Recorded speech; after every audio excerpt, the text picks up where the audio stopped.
Hi అండి. ఇవాల్టి నుంచి నేను నా ప్రెగ్నెన్సీ సిరీస్ స్టార్ట్ చేశానండి.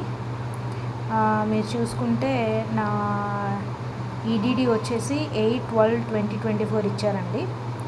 అండ్ ఎల్ఎంపి వచ్చేసి 3/3/24. అయితే నేను ఈ పీరియడ్స్ క్రాస్ అయిన వెంటనే నేను హాస్పిటల్కి వెళ్ళానండి. వెళ్ళిన తర్వాత వాళ్ళు ఒక 1 వీక్ తర్వాత రమ్మని చెప్పారు. సో నేను నా ఫస్ట్ విజిట్కి వెళ్ళాను. ఫస్ట్ విజిట్కి వెళ్ళినప్పుడు వాళ్ళు సో డేట్కి రమ్మని చెప్పారు మళ్ళీ స్కానింగ్కి. ఈలోపు అన్ఫార్చునేట్లీ ఏమైందంటే నాకు కొంచెం బ్లీడింగ్ కనిపించిందండి.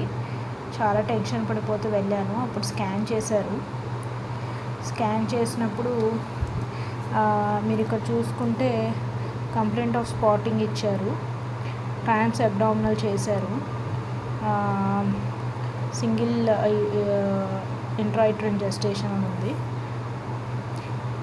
శాక్ కనిపించిందండి. యోక్ శాక్ కూడా కనిపించింది. ఫీటల్ పోల్ కూడా కనిపించింది. కార్డియాక్ ఫ్లిక్కర్ సీన్ అంటే అప్పుడప్పుడే హార్ట్ బీట్ స్టార్ట్ అయింది జస్ట్. అయితే సిఆర్ఎల్ మెజర్మెంట్ వచ్చేసి 4.4 mm అండి. 6 weeks 4 days. సో డాక్టర్ గారు ఏం చెప్పారంటే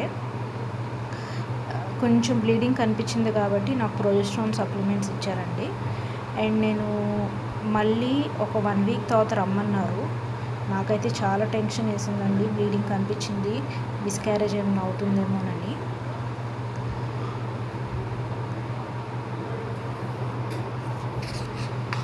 రిపోర్ట్స్ వచ్చేసి ఇలా ఉన్నాయండి. ఇక్కడ కనిపిస్తుంది కదా, ఇది హార్ట్ బీట్ స్టార్ట్ అయింది అన్నట్టు ఇండికేషను. ఫర్దర్ రిపోర్ట్స్ నేను మీకు నెక్స్ట్ వీడియోలో షేర్ చేస్తానండి. Thank you.